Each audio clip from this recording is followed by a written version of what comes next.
Ang aming accommodation sa Limkit Kai. Napaka-organized talaga dito sa Magnum Express. Ayan, may waiting area, may scanner ng mga luggages, bags. At once a day lang yung biyahe nila papuntang Dahilayan.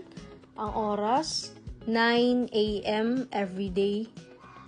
At napaka-comfortable ng kanilang sasakyan. Priority number lang yung nilalagay nila at tig 249 pesos each. Mga nasa 11 passengers kaming sakay sa kanilang sasakyan na sobrang comfy, napakalaki, lakas ng aircon. At yan matapos ang isang oras ay nakarating na kami sa Dahilayan.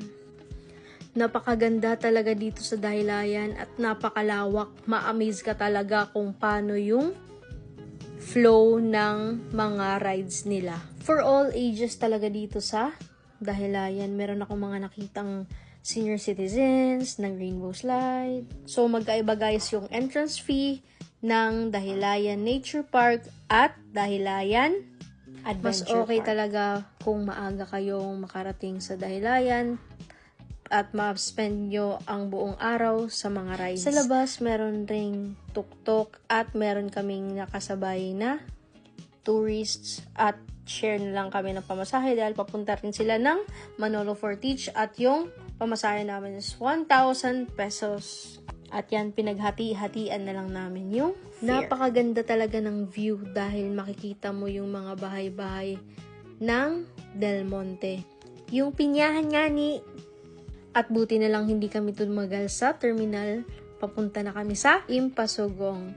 At alas 7 na kami ng gabi nakarating. At naglakad na lang kami papunta sa Royce Tulugan. At naghanap nga kami dyan ng makakainan dahil sobrang gutom na. At wala na kami nahanap dahil mga sarado na.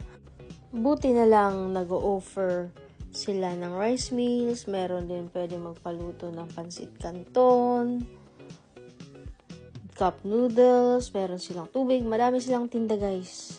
So, dyan na kami nag-dinner. At dahil sobrang pagod na, katapos namin mag-dinner, ay natulog na agad. Sobrang pagod guys.